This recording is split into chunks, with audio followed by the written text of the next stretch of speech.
Hello, good morning, and welcome, everybody. It is April 19th, 2024, and you're watching the AgYield War Room. I am AgYield's marketing manager and everyone's favorite backup host, Jack Coakley, filling in for Dan today on this glorious day. Let's jump right into it. First things first, if you want to join the discussion, post a comment or email us at info@agyield.com. We'd love to hear from you. And we'll happily answer any questions you may have during the show. With overnight numbers, let's send it over to Johnny.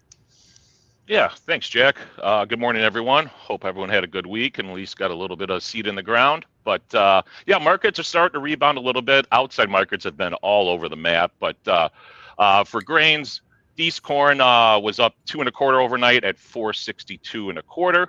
Nove beans up 3 1/2 at 1152 3/4, and Chicago wheat up 5 1/2 at 558 1/2.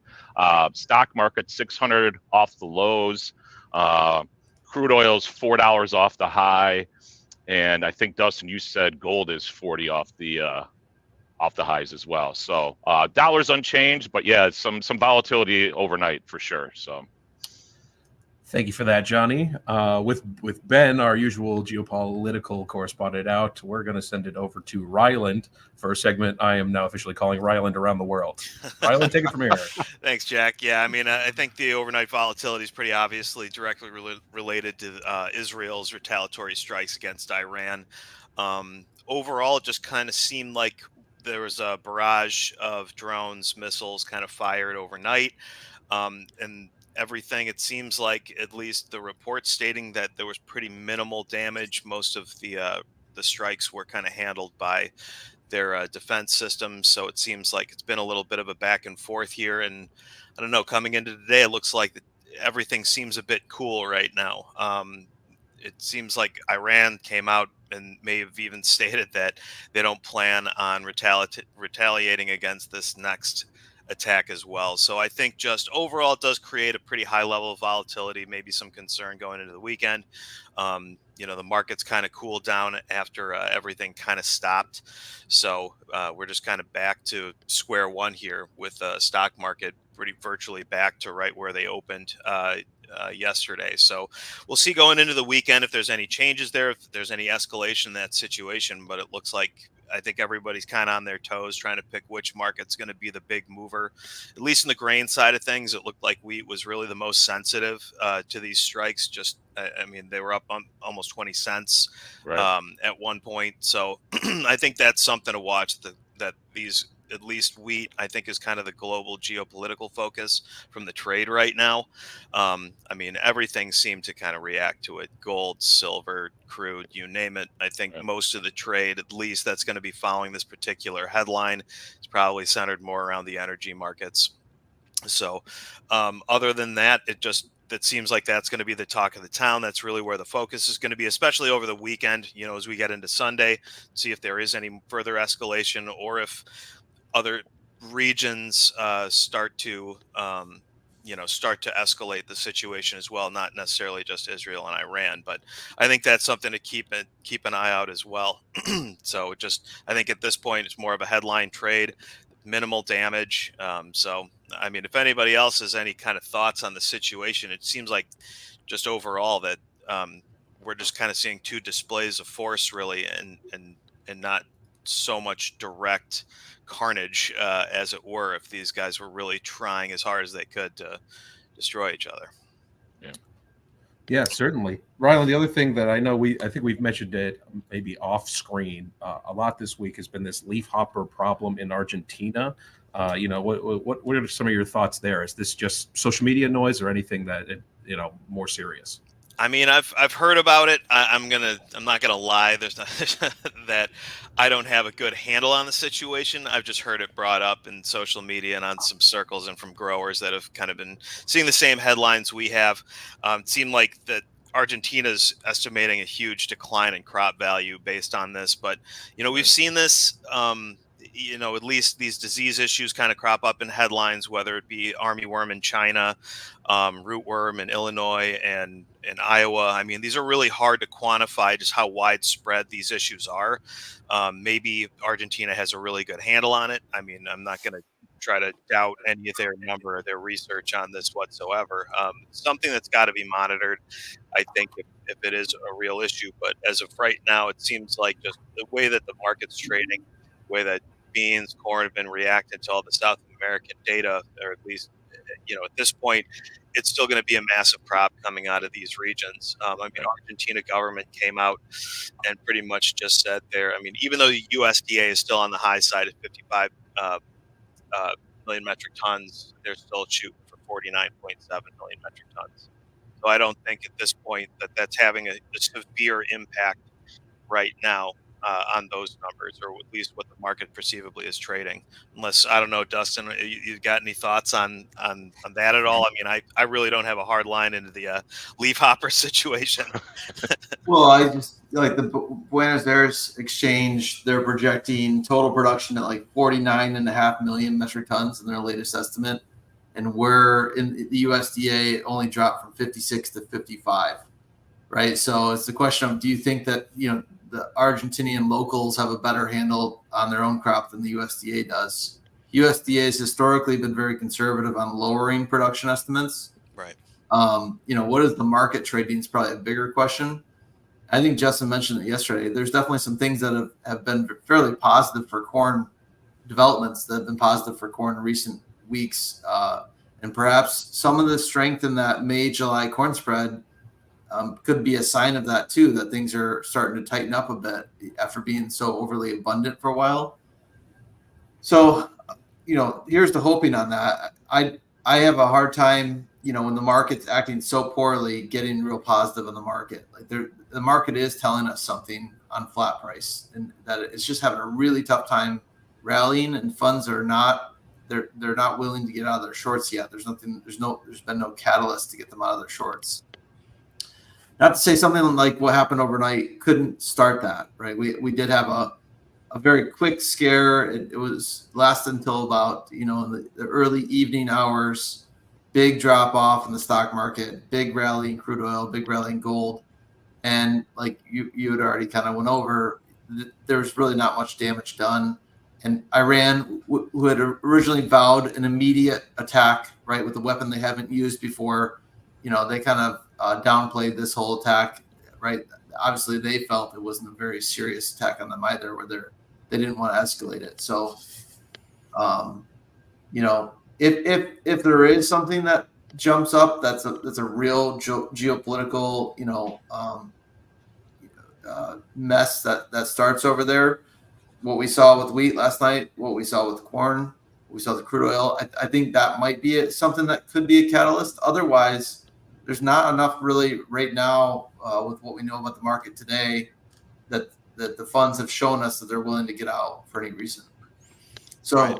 It's going to make for a tough spring and early summer when we typically have those selling opportunities, if that's the case, because we have Commitment of Traders report still showing us that commercial side is not nearly as short as they normally would be at this time of year. And that still, I think, is going to be related to the fact that end users have probably forward crushed corn, and there's still not enough old crop and new crop sales in the books from the grower, which those sales are going to come. They have to come eventually. So if funds are going to remain short as those come, then we would have more pain in the future. We are in a precarious situation, though. If they are forced to get out like they were in 2019, it could be a very volatile exit. Right? If crude oil is all of a sudden $100 a barrel, things could get fairly exciting on the corn side too. So I'm not ready to throw in the towel and say there's no opportunities left in the year. But it's like I said, it's just got to be a catalyst. So it's a waiting game for us right now. Yeah, and it does kind of seem like we're getting into that time frame, like especially next week. You got options expiration on Friday, and then you got first notice day at the end of the month, and the spreads are narrowing into this. I mean, was this kind of the pattern, or at least do we see similar kind of price action going into the last expiration of the March? I mean, it kind of felt like they really tanked the spread going into the first notice day, right? Yeah. So just, let's go back to that March, May corn spread. Just leading into it, all of Feb was pretty weak, right? And on the spread and on flat price. So, first notice day is always the last business day of that month of expiration. So last day of Feb. Yeah. Well, by the time we got to, Feb 27th, we were down to a 15.25 carry. I think we touched, a little bit beyond that, which would be more than 75% of full carry at the time. Today we're in at 9 from May to July. And I do think that they are a very different time frame for delivery. You're talking about competing against the planting window. So getting guys to start delivering corn instead of focusing on planting, that's part of what the spread may be telling us right now. But either way, I mean, a narrowing from 14.5 up to 9 in the last couple of weeks, it is a bit of sign of tightness that things are not flowing that freely right now. And like I said, here's the hoping that maybe things have tightened up quite a bit since we got past the first of the year. Yeah, and I have been hearing reports, especially in kind of the West, that basis has been really strong in some areas. Big premium, especially you can kind of get it in by the end of the month. So, I mean, like, there seems to be some pretty good pricing opportunity, on the cash side of the market right now. And maybe, that's reflected in the spread here in the May, July. So, I mean, it's just more anecdotal reports. I mean, we've had some growers call in and lock in some of that on some of their old crop that needed to get moved here that was already priced. So there's some pretty good opportunity. I mean, I was hearing, some of these bids that are, 20, 25 over in some regions. So that's pretty strong, and probably just to get some bushels moved just before everybody really gets going here. Hey, Dustin, do you know where the funds sit crude oil wise position? Are they? They're long. They're long. Okay. Yeah. Okay. Lovely. Anything else from the team here? Anything else to tie a bow on this week? Well, we got cattle on feed report here, Jack. Let's not neglect the meat too long.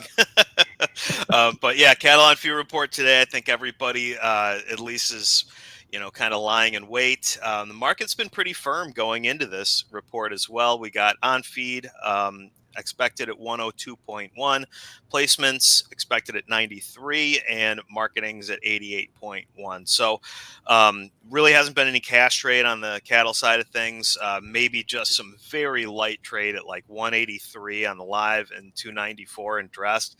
But, I think just the price action on the board where we're currently sitting right now, it just seems like we're coming into the end of the month and cash is looking pretty steady here this week. So we'll see if there's any surprise. Maybe Packers really come after it after the report. I think they'd probably like to do it before the report. But, there is some signs of life. We got slaughter running 5,000 head above last week. At this point, weights did come down a little bit, but are still just insanely high for this time of year. So that's a headwind that I think we're going to have to deal with. But right now, we're just waiting to see what cash does and what the report says here. So we'll see what they want to put out.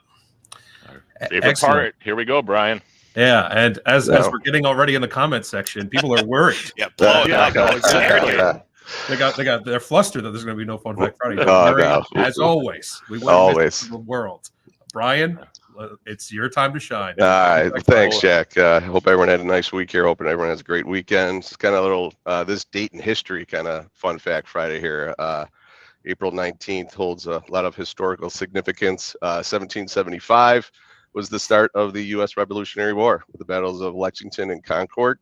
1933, U.S. officially went off the gold standard when Roosevelt signed the Gold Reserve Act. And I'm sure everyone's going to like this one. In 1943, a Swiss chemist, Albert Hofmann, took the first LSD trip, accidentally ingesting the medical drug here to see what its medical significance was, and started to hallucinate, which led to the counterculture movement and popularity in that drug. So yeah, accidentally ingested. Sure, right. Yeah, a likely story. Yeah, right. And then from the smaller things in here, it's National Garlic Day. Sounds like Johnny's already got started celebrating with the garlic. So favorite day of the year. Yeah. Yep. So yeah, there you go. So some little notes on April 19th. There you go. Wow, Thank you, sir. a day, Yes. Yeah, right. quite the day in history. Yes. Well, as always, guys, we are streaming live on YouTube, X, and Facebook.